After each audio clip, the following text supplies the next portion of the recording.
Welcome to the newcomers and the first FOSDEM people. So this is the first of our two talks about FreeBSD containers and virtualization. So this one is about pods, container system, a way to connect containers in FreeBSD. So please, I think you can go. Yeah, have 1 minute. Yeah, some small talks before. I would like to wait the right time, so if I'm coming up. Just presenting myself. My name is Luca Pizzamiglio. Quickly switch. I'm FreeBSD enthusiast since 8-9 years, more or less. Post committer, I'm a freshman, so started in more or less last year. As job, I work at Trivago, and my main occupation is building custom repository for FreeBSD.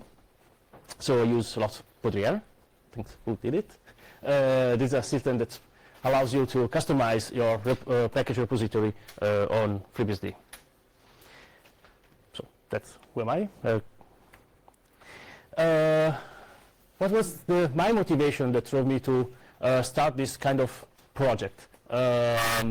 Technically, I don't have a real good definition about what a container is. It's kind of virtual system, but it's not a virtual machine, but it's not, it's something in between. For me, it's kind of a clean environment when you can run something that looks like a virtual machine, but it's not a virtual machine. It's kind of virtualization of the operating system level. Why I needed this kind of instances. As a pod committer, pod maintainer, I really need sometimes a clean environment to test my pods.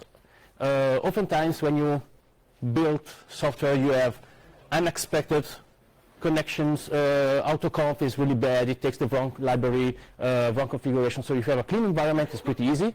This is what Podriere does. But to develop a new pod, Podriere is not really a nice platform. It's nice to build, to manage all of them, but not to develop stuff. Another personal needs was to, SoStack is a kind of configuration management tool.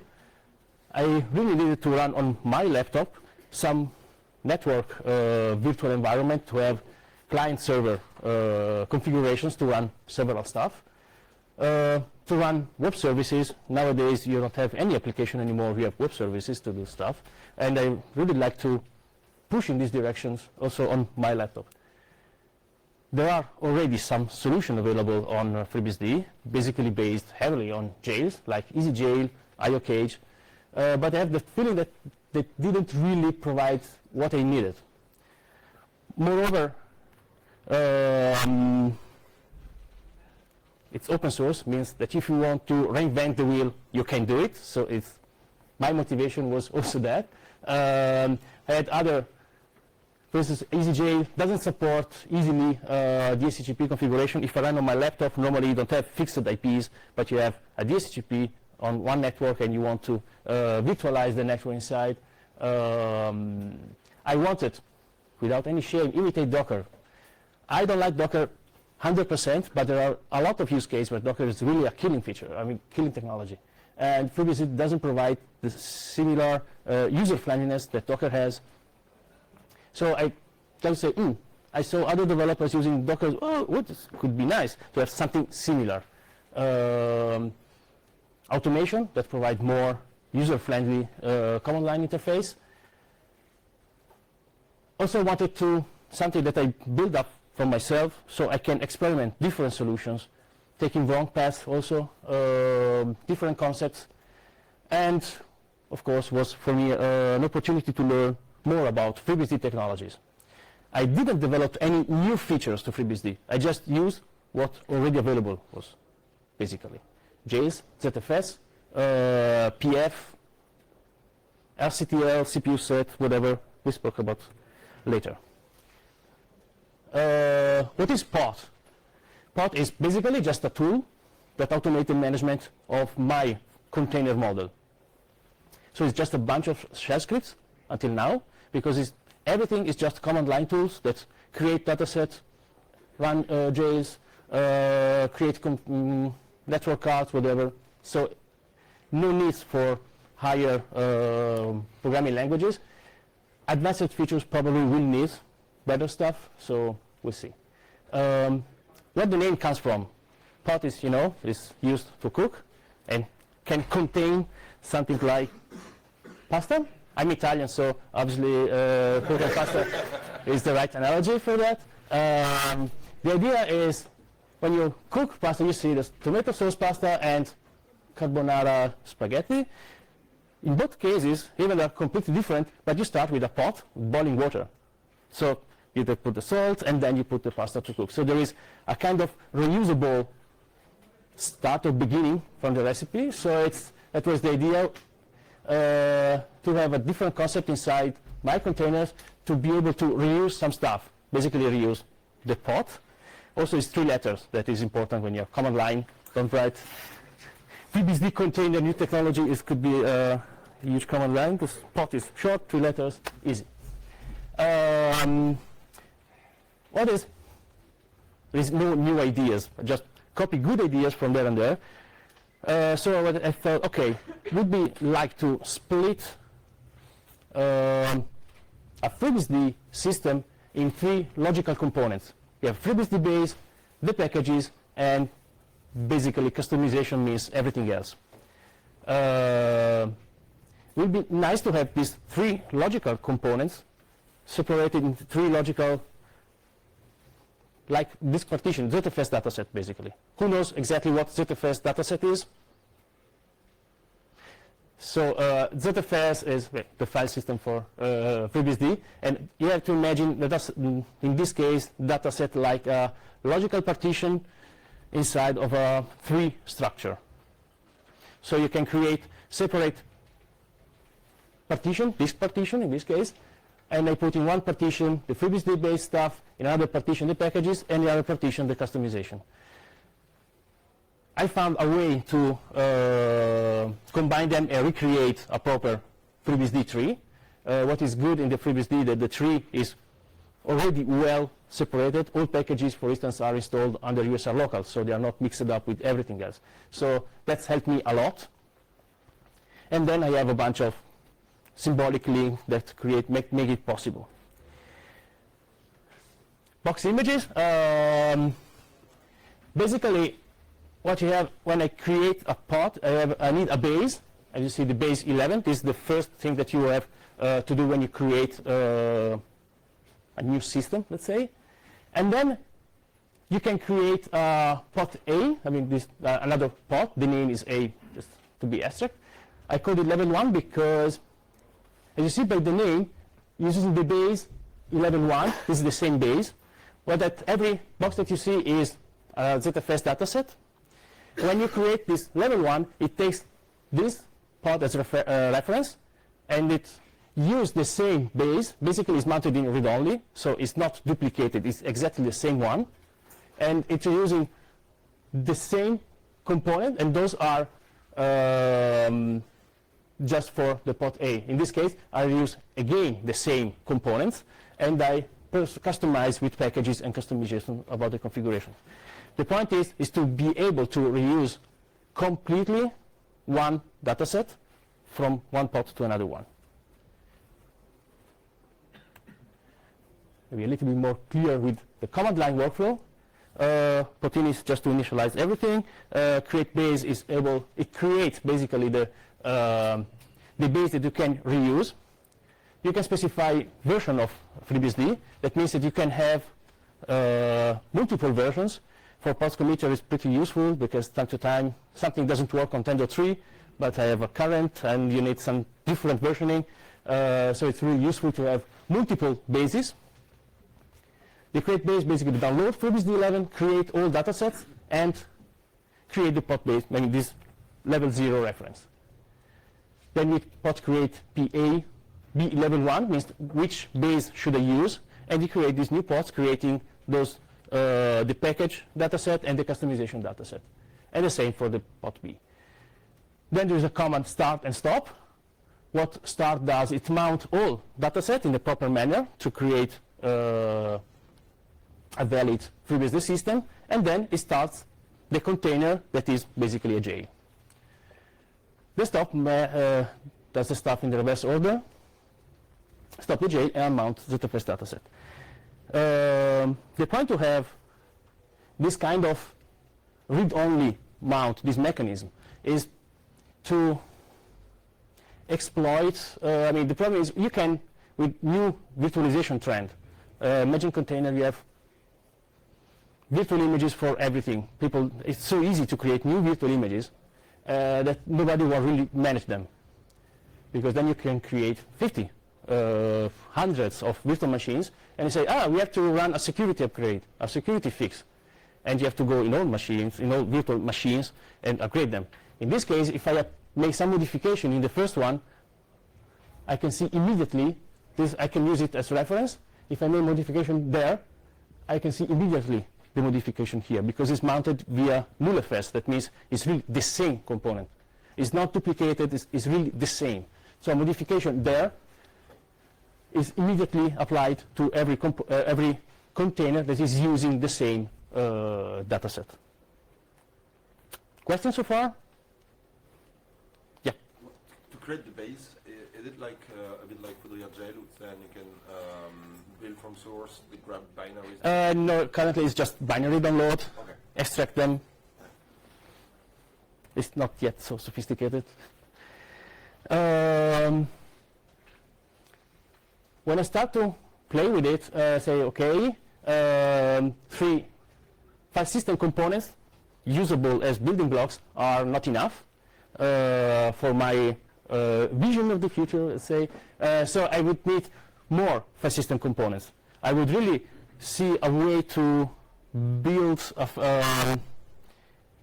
an image as building blocks. I would like to add a code repository or a database or caches and reuse them in several occasions. So I'm using SolveMaster as an example, the real example. Basically what I do, we have configurations, for instance, for our servers stored on Git. So I have my repository there on my laptop. I make some modifications, and I use a specific container to run the server.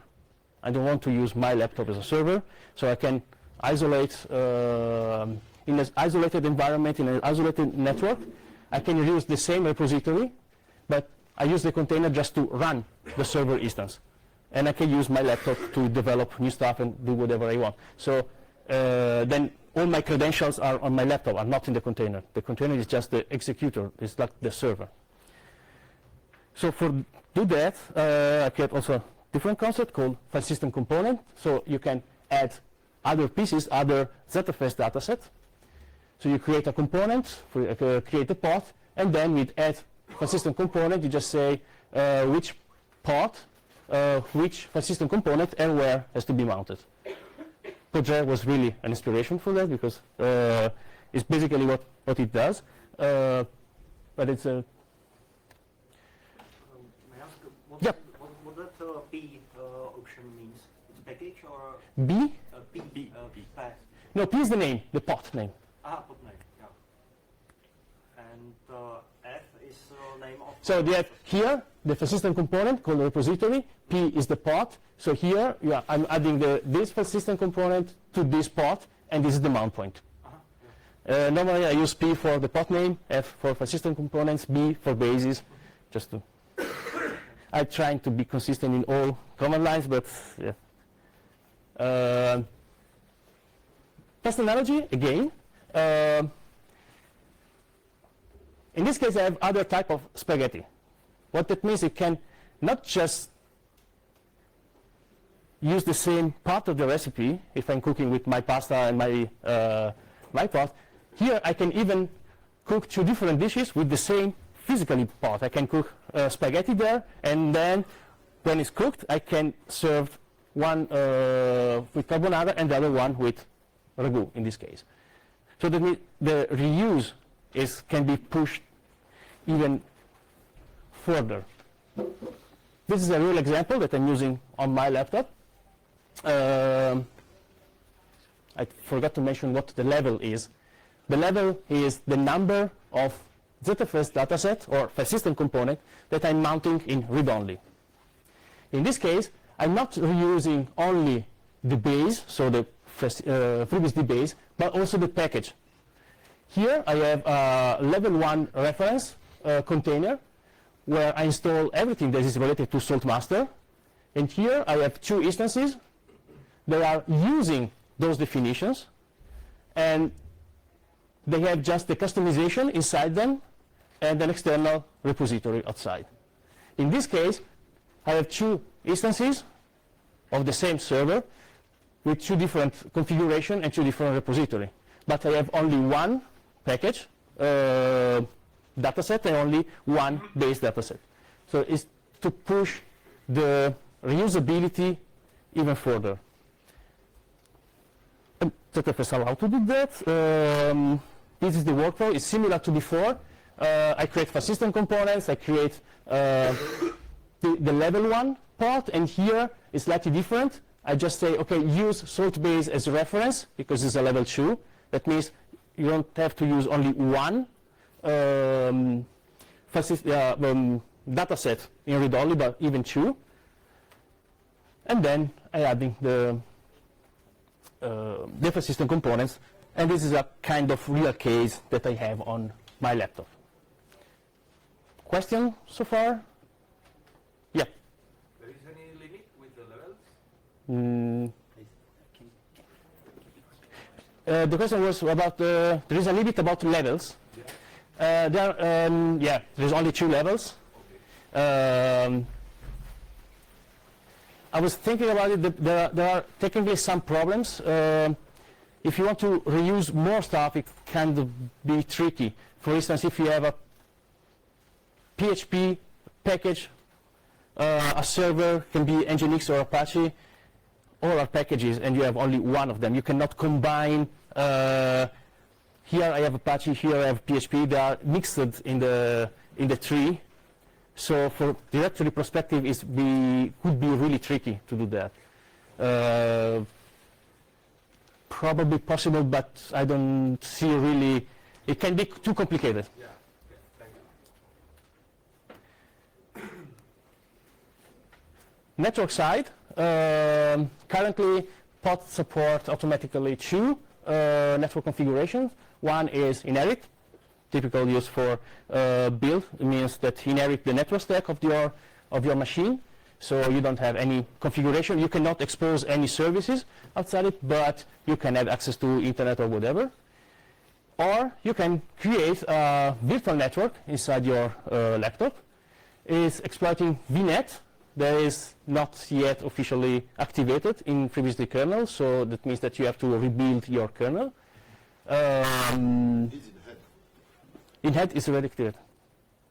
Nice. It's supported by PF using a net.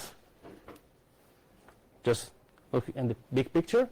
Basically, this is the host. In the configuration file, you specify the big stuff about your network, the network addresses, the internal gateway. This is the gateway for your internal network, and this is currently my network interface. Those are possible paths. Every container has I would say, IP address, and the system automatically creates this pair of network cards. One will belong to the container, one stay outside in the host. You just attach the card to the bridge, and then if you have an internal communication, you use the bridge. If you want to go out, it's just via PF is going out. Currently, it supports IPv4. Probably in the future, I add IPv6. If you are using IPv6 only network, it doesn't work. I tested before, so it's not yet ready. I guess there is some trick I have to do with the net. It's just really trivial configuration. The good part is just during the creation, when you say, hey, use as internet address one of these, it automatically creates the infrastructure that you have, that you need.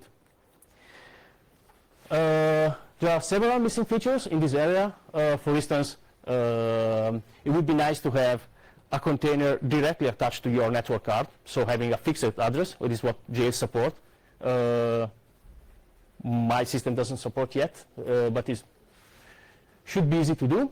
I would like to add a small tool to help management of this network system, because a kind of static manage, I cannot run a real DHCP inside.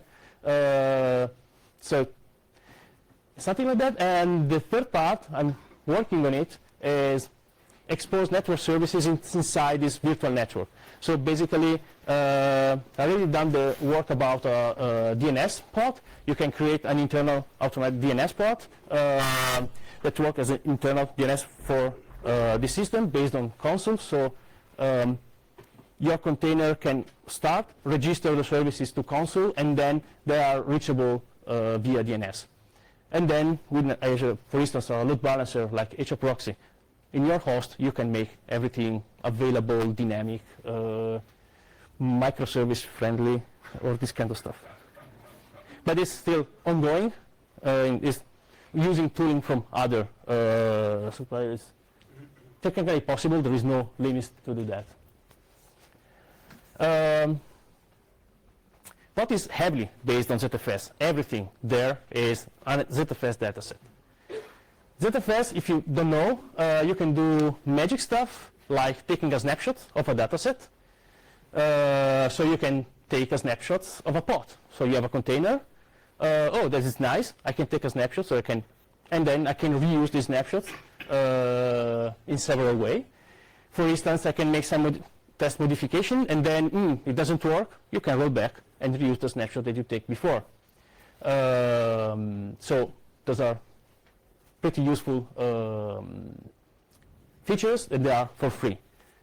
You can even clone a snapshot, and that can be used to clone a pod. I have a container. Oh, this is nice. I can clone it because I want to run some modification. I want to test something, so you can clone a current container and make your experiments or whatever. You can rename it. This looks like trivial, but believe me, it's not trivial when you have a lot of a tree that has to be renamed inside, but it's doable. The work in progress is the promote. Is a kind of tricky concept. Is basically when you have a snapshot and then you clone it, and then you decide that your clone is better than the original one. You want to say, okay, the experimental one now is my it's my production tree. It's not the other one. So you want to exchange the let's say the importance of them. So this is what promote does. In real use case, you have, I don't know, you have a production container that runs some web service, you make a clone, you test your stuff there, and then you won't change them. And in this case, you need features like promote, because otherwise the snapshot stay attached to the original one that you wanted, the snapshot stay attached to the new one. Small ZFS stuff, but missing feature to have this kind of nice cloning availability. Then, flavors. Basically, you have two kinds of flavors. The first is typical one, provisioning. EasyJail, LKH provide them. That means you can write a shell script that is run inside your container at the beginning to make an initial terraforming, provisioning, contextualization, you name it, what it can be. And there is also the possibility to have two flavors. I mean, the default one, that for all your containers there is the same one, and then customization. And then I extended the concept of flavor also with a set of pod commands. For instance, I want to attach file system components automatically because I know that I can do it. So I can write a script that does this kind of feature, possible to enforce priorities. For instance, I want to run a pod container with a client, and I can attach automatically the server. So before start the server and then the client, this kind of prioritization. This is an example, quite rich. This is imitating Podre, this game.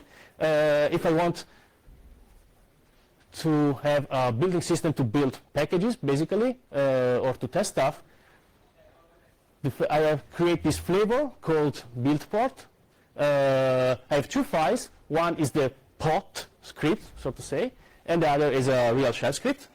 Here is adding basically all file system components that I need or that I want, and that will be the script that will be executed inside. Basically, is adding the post tree where the dist files, basically the source file, are downloaded. So if I have different pods, I don't have to download every time the same.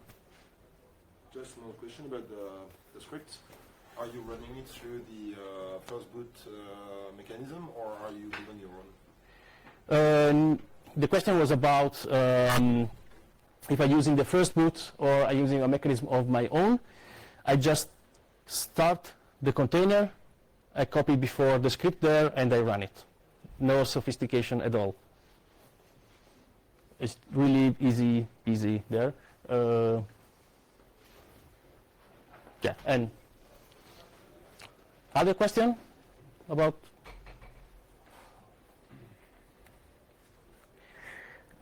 Yeah, we spoke about runtime dependency. There is this add-dep command that allows you to create a runtime dependency to different containers or pods, whatever you want to call them. This is client-server architecture. So if you have a container is a server, container is a client, in the client you can add a dependency to the server. In this case, you have a salt minion client that is used for testing, and this is a server, this master. When I start the salt test, automatically I say, oh, salt master is already running. Yes, good. No, I have to start it, and then I run it myself. So you can create a kind of hierarchy inside it.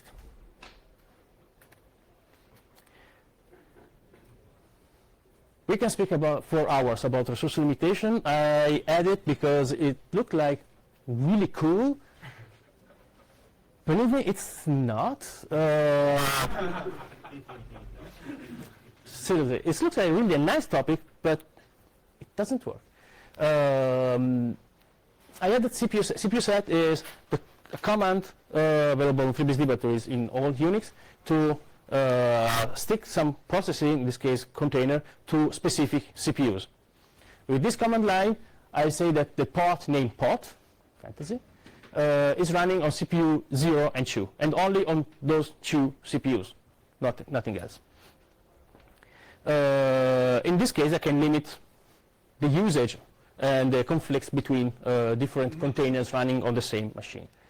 There is a kind of, I would say, race condition, so to say. I cannot run the commands before the jail is created. I have a patch for that, so that CPU set is inside the jail command directly. So it's planned. Nice. It's nice. So just to repeat, that will be solved with CPU with jails that will be support CPU set inside. I would like to have improvement. Currently, this -C02 means that you are in the configuration. You say that this container run on CPU 0 and CPU 2. It's not dynamic at all. I would like to just say, hey, use 2 cores, not which one. So just when you start the container, identify which is less used and allocate smartly way. Missing feature, it will come. Then I start to play with RCTL. Who knows RCTL? It's still deactivated, you can confirm it. It's not yet activated as a framework. It is a resource, I would say, limitation resource management framework inside FreeBSD. You have to activate it at boot time. I currently use it a lot to show resources used by your container. You can see how much memory is your container using, how much virtual memory, physical memory. There is an estimation about IO operations, and so on. Theoretically, you can use it also to limit those resources.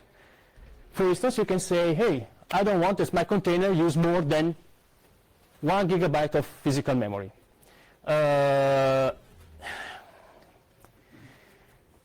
Such a bad idea.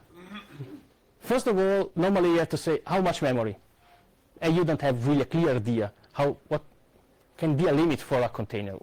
I don't know, could be reasonable to have 1 GB, could be 2 GB, you don't really know exactly. And then I make some experiment to understand what happened when it's reaching this limit. I mean, I'm creating a denial of service, it's crashing everything, it's going out of memory, what's the effect? So I have an instance of Saltmaster, I say, okay, how much memory is using? An empty master is a Python server, 450 megabytes doing nothing. I say, okay, try to put some limitation. So I say, slightly, 400 megabytes, still working, no complaints. I say, well, how is it possible that the system run with 30 megabytes less? Be aggressive, 200 megabytes, still working. But sometimes it was above, so the first question was, okay, if it is above, it's not so bad. It's not crashing, I mean, the features is saved. But limit, 50 megabytes, still working. But 10 megabytes, still working. I was really, really confused. And I looked, what it does, it's basically force processes to free all physical memory that are not really necessary to use. Basically, that all read-only pages like text segments and so on. So in this case was a Python process. So all Python processes, there were several Python processes. Every could take, I don't know, 50 megabytes, and few of them was restricted to 40 kilobytes. Because as minimum working set, the working set is a nice operating system theory name, and actually is exactly what it does. It reduces the working set of your processes at minimum. It can have performance penalty, because obviously a working set, there is a reason to keep those pages in memory instead of loading every time all of them.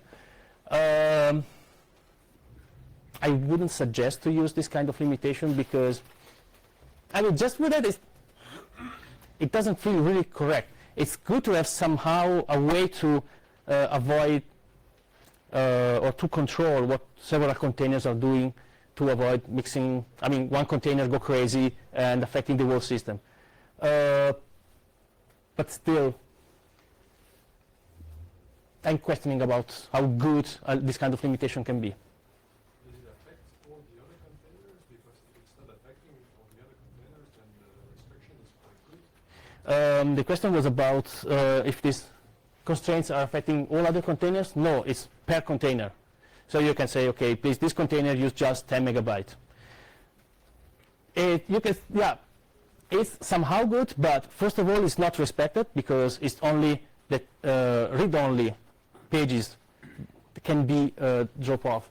If you have to load an image or data that has to be modified, it has to be there. They stay there and they use memory. So it's not a strict constraint. So because otherwise you have you're killing out of memory, and the other process die, and you're not happy as well, because then you have denial of service. I mean, it's not really something that you want. It's controversial as a topic, because when you reach the limit, what happened? Still struggling with what could be. I mean, it's usable. It's still there. I mean, I left these features there because it can be useful. You can prioritize basically also the usage of memory in your system. But my suggestion is leave the memory management to the operating system. Is doing the best job. You have to keep an eye, okay, what's using more, but free memory is waste memory. So this is what a lot of people used to say. Really shortly, pCPU is percentage CPU. RCTL theoretically allow to limit the percentage of CPU used by a container or a process or something like that. I wasn't able to use it really. I don't know if it's a bug or not. I need time to identify it. I use stressng as a stressor. Stressing CPU, user space, everything was fine. I say, okay, use 60% of CPU. It was using 60% of CPU. Nice. Then I say, okay, use fork stressor. Start to fork as a hell. And the CPU percentage users was around 25,000 percentage. I say, how can be possible? It's a 4-core, cannot reach 250. I guess there is something wrong in the counter. But what I've seen is how it works. If you reach this limit, the processes are stopped, completely stopped, full stop, frozen. They did not go for any further. So I saw this delay of seconds because I have to reach again this 60% of usage. It was 2000 and go back to, it's checked time to time. It's not really strict. I mean, you cannot say a process, hey, run smoothly. You have to check, it start to run, and then you say, oh, you used too much resources, so you stop it, and then, okay, now you have more time to use it, and then you stop it. So it's kind of strange behavior, pushing some delay that is not really easy to observe. I would prefer to use CPU sec. You limit the number of cores that you are using more than limiting the percentage of, it's easier and probably is stress less the scheduler. If someone knows better than me how RCTL work on PCPU, please help me in this case. Probably is a bug, I would say. This number is. Talk to Trace. Questions so far? Have you tried, since FreeBSD 11, there is I/O throttling inside the IO? I/O throttling. You can say the bandwidth or the number of IOPS you want to allow a container to use, which can be useful for something that goes crazy and try to write a lot. And you can say, okay, I will limit it one. Have you tried it? The question was about another way, IP, IO? I/O, input-output throttling. Okay, there is a way to limit I/O. No, I didn't do it yet. My idea was basically to add Alt-Q to limit the usage of bandwidth between containers to prioritize the usage of the network card or something like that. But I'm still developing, discovering new stuff there and there. But please, you can submit patches, help me with that. Moonshot, the big picture. I mean, currently, so what we have now, a system, just a bunch of shell script. I did it in the last 3 months in my spare time. So really green system. I'm the only user, so it's full of bugs. But working on it, I have kind of big picture. What could be really nice? For instance, I'm trying to port Electron on FreeBSD that use a library based on Chromium. That means it has to build Chromium itself. If you ever compiled Chromium on your own, you'll notice only the sources compressed are around 500 megabytes. It takes normally on a server with multi-core 10 hours, I would say. Something like that. On my laptop could take 2 days. So I say, well, I start to work on it. I would like to take my container and move to a powerful server and do the work there. Currently, I cannot. But for people that doesn't know, ZFS snapshots can be transferred per network. So theoretically, I can send. A pod is a collection of ZFS dataset. So I can just send them to another server and then allow this container to run somewhere else. So it's not impossible to do it. So imitating Docker Hub or something like that. This is just a bunch of pods. You have a snapshot exporter, so you can have to take snapshots for every container that you have. But the good part is locally you just need, for instance, one instance of the base 11, because all of them, they are based on the same base 11, just need one of them. The same for everything is using read-only. And the good part of those snapshots is that you can send incremental snapshots. That means if you have already sent, if I have an update or an upgrade from, for instance, package PHP, new version, I create a new snapshot and I send here only the differences between the previous dataset and the new one. And then all of them are immediately upgraded to the new version of the layer. That is the vision. I don't know if it really works in a production environment. I have no idea. So I would like to add more feature and to try it one day. And then nice name for orchestration. Yeah. That's basically I hate fully automatic orchestration, I truly believe it doesn't work. But here it's just boxes. I really like to use LibreOffice and the mouse, so that's why I created it, but there's no real meaning on that. It's just, you know, I have 4 web services, I distribute them, the yellow one are just kind of sort of backup, but all the intelligence is in the load balancer. So it's my personal vision of orchestration. I can send my containers there, and it's the load balancer that keeps them ready to be used, or running in parallel or whatever. But still, this is really way far to be implemented. Fast conclusion, the project is on GitHub.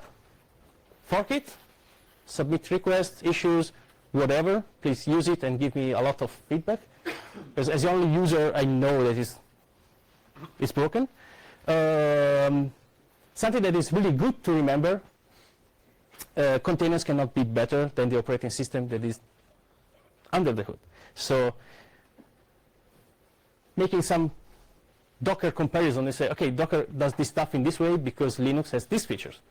FreeBSD is different, so you have that ZFS dataset, you can do different stuff. I wouldn't say better, worse, I don't care. It's just different because I'm using the operating system has different peculiarity, different features, and that's why it's different. But you cannot overcome this kind of stuff. If there is no process isolation, you cannot do it. Without JS, I cannot do this kind of containerization or something like that. Yeah. Thanks for coming. Really enjoyed to do it. Question? I will be around here, whatever, but don't be shy. Yeah. Are you aware of the new Poudriere image command? No. So it's basically the same idea as what you're doing, except that, well, it's mixing the various components. Okay, I have a jail already, I have packages, and I have some repository and stuff like that. If I mix all of that, I can make a USB stick, an image, or provisioning something for a container system that I don't have. And I think it would be a good idea to see how those can work together so that Poudriere can generate some kind of ZFS snapshots, then you can import using your port, and so you have some kind of provisioning tool that you will reuse. The question was about Poudriere image, a new command of Poudriere that can create an image with already packages created to be ready to be used, kind of USB stick that you can already install with your custom version of FreeBSD packages and so on. I wasn't aware of that. One idea was, for me, was create packages with Poudriere, run a pod that install these new freshly experimental packages in a container or a multiple container, especially if you have web server to test or distributed system to test. This can be really useful to automate all this kind of stuff and create pods that just install new stuff, test them, look how it goes.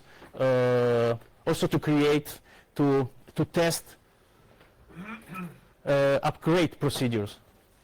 I take a snapshot of a pod, so this is always the current stuff or the previous stuff. So I run an upgrade, I see, okay, there's a conflict, wow, there's a conflict, and I can test also database, I mean, current situation, comparing them and so on. So that was my idea as components to attach to Poudriere, but it would be really nice to have this kind of output. Yep. What about documentation? Documentation. The question was about documentation. It's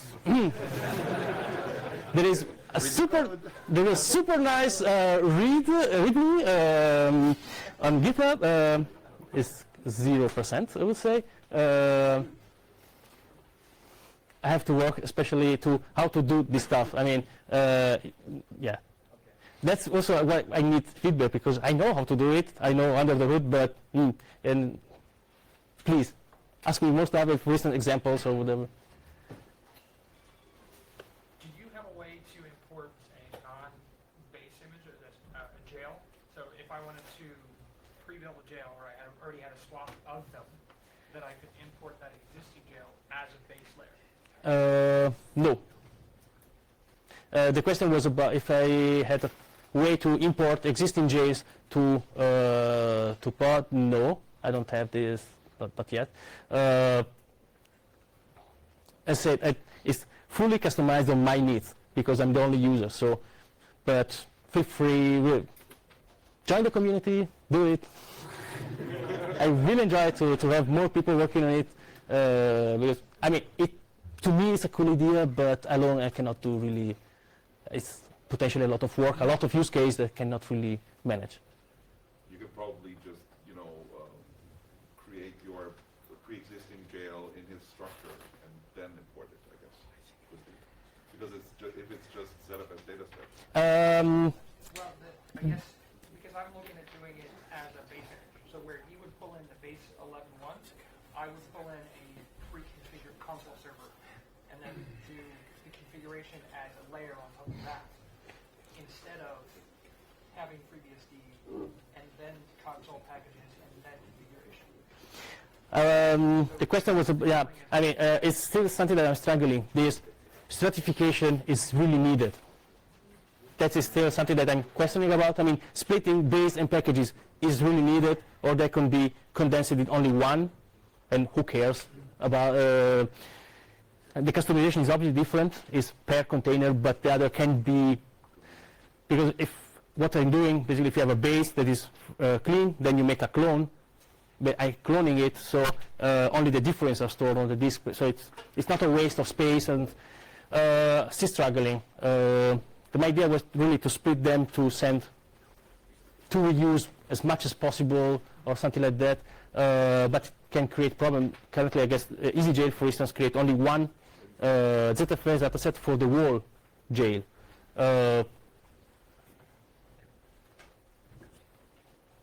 No, currently, I mean, it's possible to make something. I mean, you can also recreate stuff. I mean, with flavors, you can technically recreate really easily. You have no time to make a short demo. I can literally, it really take 30 seconds to create a pod. If the base is already there, it's really just run it, because ZFS clone is immediate. Run the jail, it takes 2 seconds. So creating a new pod is 0 time. Technically, we can do it. Why not?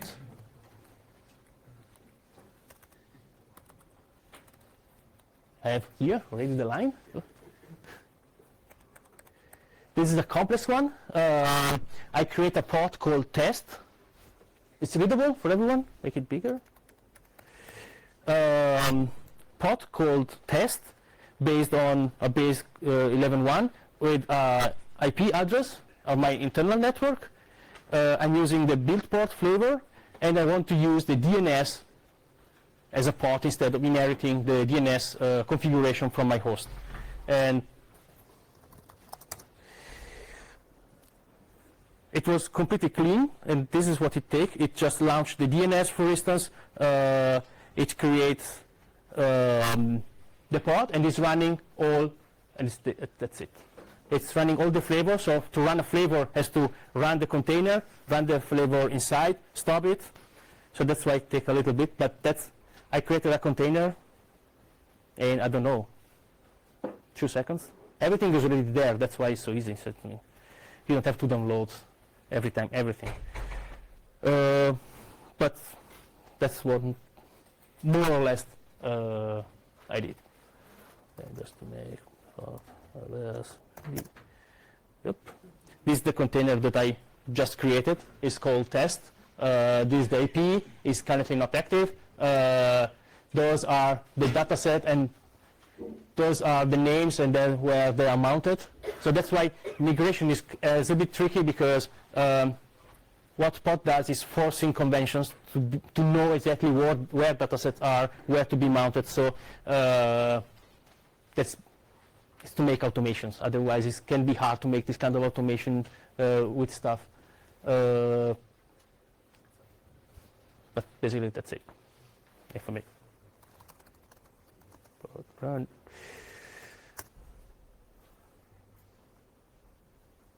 Yep. Activated, and now I'm in. If you see The network is inside. There is only a little bit smaller. Yeah, this is the network configuration. Inside we have this address. If I go out and I make if config reach 0, probably. And this was automatically created. It wasn't active before. It was, the bridge is missing, creating it with the gateway address, and is adding, where is it? Member. I have the ePair network card added automatically. I mean, it's just pushing more automation. You don't have to meet all tricks to use it about network and so on. So that was my I tried to make stuff easier. I would say that time is over. So, right?